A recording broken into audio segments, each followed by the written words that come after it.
کو مقرر کر دیا ہے۔ کملی والے کا دوست جنت میں خدا نے عثمان کو بنا دیا ہے۔ ایک روز ایک جنازہ آ گیا، یا رسول اللہ جنازہ پڑھائیں۔ آقا علیہ الصلوۃ والسلام نے فرمایا نہیں، میں نے جنازہ نہیں پڑھانا۔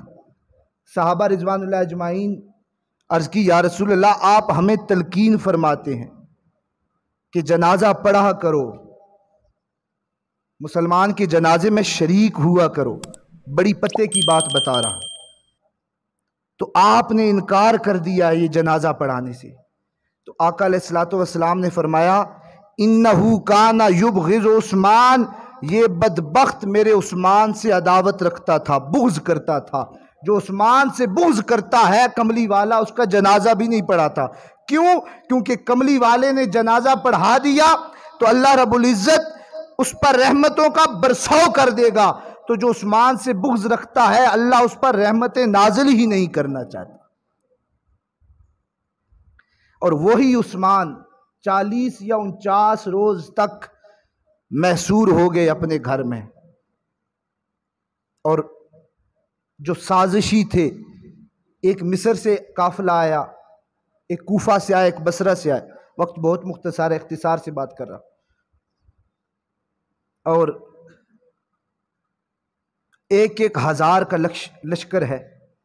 حضرت علی المرتضیٰ سے ملے، جناب حضرت عائشہ صدیقہ رضی اللہ تعالیٰ عنہ سے ملے۔ ایک منصوبہ تھا ان کا کہ عثمان نے ایک کم عمر گورنر بنا دیا ہے، تو حضرت عثمان نے دلیل دی کہ حضرت اسامہ کو حضور نبی مکرم نے بھی گورنر کم عمری میں بنا دیا تھا، اور جو ان کی جو منصوبے تھے تو وہ ناکام ہو گئے، واپس پلٹے۔ 3 روز بعد پھر واپس آ گئے اور پورے مدینہ کو محصور کر لیا، حراست میں لے لیا۔ علی المرتضیٰ تو تشریف لے گئے مدینہ منورہ سے، لیکن جناب حسنین کو، حضرت حسن کو اور حضرت حسین کو مقرر کر کے گئے۔ مدینہ میں خود نہیں تھے علی المرتضیٰ، لیکن مقرر کیا ہوا تھا حضرت حسن اور حسین کو کہ عثمان کو آنچ بھی نہ آنے دینا۔ اور یہ حفاظت کے لیے معمور ہے، 700 صحابہ معمور تھے۔ کچھ لوگ تو حج پہ جا چکے تھے، حج کا موسم تھا، 18 ذی الحجہ کو شہید کیا گیا اور جمعۃ المبارک کا ہی دن تھا۔ اب 700 صحابہ حفاظت میں کھڑے ہیں، اور غلاموں نے بھی تلواریں اٹھا لی، حضرت عثمان کے جو غلام تھے، کہ آپ ہمیں حکم دیں ہم ان کو مار دیں۔ لیکن حضرت عثمان نے فرمایا نہیں، میں اس مدینہ میں آقا کی دھرتی پر، آقا کی زمین پر یہ فساد نہیں بپا کرنا چاہتا، جنگ نہیں لڑوانا چاہتا۔ جو میری حمایت کرنے والا ہے وہ وہی ہوگا جس نے اپنی تلوار گرا دی۔ اب سارے صحابہ حفاظت پر کھڑے ہیں، انہوں نے حملہ کیا پچھلی جانب سے۔ حضرت حسن، حضرت حسین، عبداللہ بن زبیر اور صحابہ رضوان اللہ اجمعین حضرت عثمان غنی کے دروازے پر حفاظت کے لیے کھڑے تھے۔ حضرت عثمان غنی اپنے گھر میں قرآن حکیم کی تلاوت فرما رہے تھے۔ اب پچھلے گھر کی طرف سے انہوں نے حملہ کیا، اور تلوار کا جب حملہ کیا تلوار سے، تو حضرت نائلہ نے، جو حضرت عثمان غنی کی بیوی تھی، انہوں نے اپنا ہاتھ آگے بڑھایا تو ان کی انگلیاں کٹ گئیں تلوار سے۔ انہوں نے پھر حملہ کیا تو دایاں ہاتھ حضرت عثمان غنی کا کٹ گیا۔ حضرت عثمان غنی نے افسوس کیا اور کہا کہ تم نے اس ہاتھ کو کاٹ دیا ہے جس سے عثمان وہی لکھتا تھا۔ 9 حملے پھر انہوں نے کیے، اور حضرت عثمان غنی کا جو خون مبارک تھا قرآن حکیم کی اس آئے مبارک پر گرا، فَسَيَكْفِيكَهُمُ اللَّهُ وَهُوَ السَّمِيعُ الْعَلِيمُ۔ اس آئے مبارک پر حضرت عثمان غنی کے چہرے کا خون گرا، اور حضرت عثمان غنی کو بڑی بے دردی کے ساتھ شہید کر دیا گیا۔ وہی کنواں جو خود عثمان غنی نے خریدا تھا، 49 روز تک عثمان غنی پر اس کنویں کا پانی بند رہا، اور پھر عثمان غنی کو شہید کر دیا گیا۔ اور اللہ رب العزت کے محبوب نے یہ خبر عثمان کو پہلے دے دی تھی۔ فرمایا ایک پہاڑ پر کھڑے تھے، پہاڑ لرزا، تو اللہ کے محبوب نے فرمایا کہ اے پہاڑ تو کیوں لرز رہا ہے، کیوں ہل رہا ہے؟ تجھ پر ایک نبی، ایک شہید اور ایک صدیق اور 2 شہید کھڑے ہیں، یعنی ایک صدیق اکبر اور فاروق اعظم اور عثمان غنی۔ اور فرمایا کہ عثمان تجھے اللہ ایک قمیض پہنائے گا، اور منافق اور سازشی اس قمیض کو اتارنے کی کوشش کریں گے، لیکن تو اس قمیض کو اتارنا نہیں۔ اسی وجہ سے جناب عثمان ذی النورین رضی اللہ تعالیٰ عنہ نے خلافت کی وہ قمیض تھی، انہوں نے کہا کہ آپ خلافت سے ہٹ جائیں، دستبردار ہو جائیں، تو ہم چھوڑ دیتے ہیں، لیکن عثمان غنی نے کہا نہیں، میں خلافت سے دستبردار نہیں ہوں گا۔ اور جب خلافت میں آئے، پہلے اتنے بڑے تاجر کہ 900 اونٹ دے رہے ہیں تبوک کے موقع پر، اور 100 گھوڑا دے رہے ہیں، اور چاندی اور سونے کا مال پیش کر رہے ہیں، اور یہودیوں سے کنویں خرید کے دے رہے ہیں، لیکن اتنے بڑے تاجر جب آئے نا، آخری بات خلافت کے میدان میں، اور جب عثمان غنی خلیفہ بنے تو فرمایا اب عثمان کا کوئی کاروبار نہیں ہوگا۔ آج آپ بھی حکمرانوں سے کا انتخاب کرنے سے پہلے یہ بات دیکھیں کہ ہمارے جو حکمران ہیں، ہمارے جو بادشاہ ہیں، جن کے کوئی علم ہی نہیں کہ کتنے مال باہر کے ملکوں میں پڑے ہیں اور کتنے کاروبار باہر کے ممالک میں کیے جا رہے ہیں، پاناما تک تب ہی پہنچتا ہے جب پتہ نہیں کتنے کتنے کاروبار ہو رہے ہیں جس کی کوئی کسی کو خبر ہی نہیں، اور ہم پھر جا کے ان کے حق میں مہر لگا دیتے ہیں۔ جب وہی عثمان غنی آئے، کہا اب عثمان کا کوئی کاروبار نہیں ہوگا، اب عثمان خلیفہ بن چکا ہے، عثمان کا جتنا مال ہے سوائے 2 اونٹوں کے جن پر عثمان نے حج کرنے کے لیے جانا ہے، جتنا مال ہے سب بیت المال میں عثمان وقف کرتا ہے، اور جتنا مال ہے سب عثمان اپنی فوج کے لیے وقف کرتا ہے۔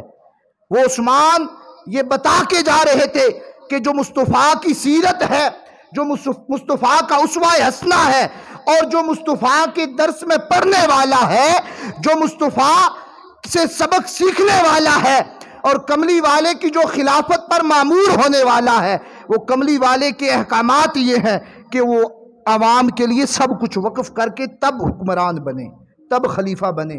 آج آپ بھی یہ غور کیا کریں، ہمارے جو حکمران ہیں خبر ہی نہیں کیا کچھ بنا رکھا ہے، اور جو غریب ہیں انہوں نے تو پھر چک بہن میں خودکشیاں کرنی ہے نا، 2 بچوں نے اور 1 والدہ نے۔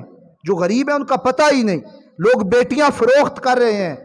افسوس ہے، یہ بھی وقت ہم نے دیکھنا تھا، لوگ غربت کی وجہ سے خودکشیاں کر رہے ہیں، لوگ غربت کی وجہ سے اپنی بیٹیاں بیچ رہے ہیں، اپنی عزتیں بیچ رہے ہیں، اور مسلمان کہاں کہاں مسلمانوں پر ظلم کیا جا رہا ہے۔ مجھے ایک میسیج آیا، میرے موبائل میں موجود ہے، فلسطین سے تھا وہ شخص، اس نے جب میرے ساتھ بات کرنا شروع کی، چیٹنگ شروع ہوئی، میں نے پوچھا بھائی کیسے رابطہ ہوا؟ اس نے کہا آپ کی ID دیکھی، اور وہ بات کر رہا ہے عربی زبان میں، وہ مجھے کہنے لگا آپ میری کچھ مدد کر سکتے ہیں؟ میں نے کہا اللہ رب العزت مدد کرنے والا ہے۔ کہنے لگا اے مسلمانوں، میں یہ بتانا چاہتا ہوں آپ کو کہ ہم مسلمانوں کو، مصطفیٰ کا کلمہ پڑھنے والوں کو اس طرح مارا جا رہا ہے، جب بھی ہم میدان میں آتے ہیں وہ نہیں دیکھتے کہ یہ شیر خوار بچہ ہے، یہ نابالغ بچہ ہے، یہ عالم ہے، یہ فاضل ہے، یہ بیٹی ہے، یہ اس کی ماں ہے، یہ بوڑھی ہے۔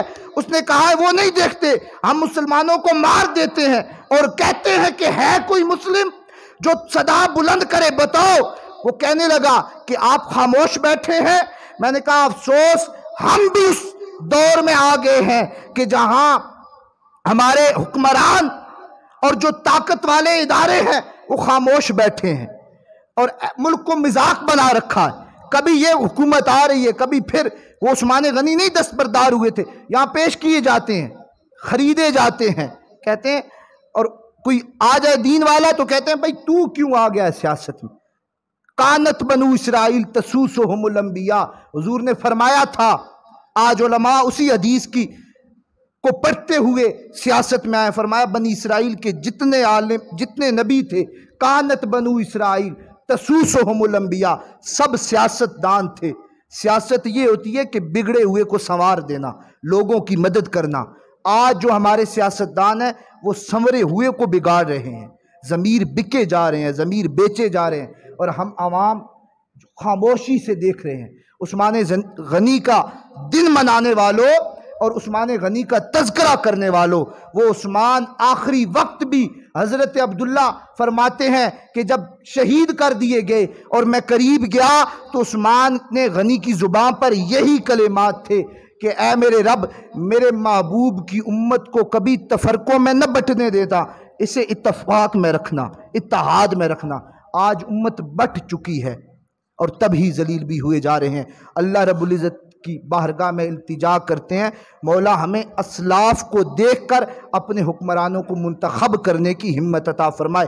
لذت عشق نبی سینوں میں بسائے رکھنا، یہ خزانہ ہے، لٹیروں سے بچائے رکھنا ہے تجھ کو سنبھلنا، اب وقت سنبھل جا اے بحر عمیق، اپنے کناروں سے اچھل جا، غافل تجھے پا کر لے آئے ہیں پھر جال، تو باز ہے بلبل تو نہیں، گلستان سے نکل جا اور رکھ حق پر نظر، باطل سے نہ ڈر، حق کے میدان میں اتر جا۔ اور اب محرم آنے والی ہے، سب لوگ حسین حسین کریں گے، مرنا ہے تو ڈر موت سے، کی تجھ کو حسین ابن علی نے یہ وصیت، مرنا ہے تو ڈر موت سے، جینا ہے تو مر جا۔ وآخر دعوانا الحمدللہ۔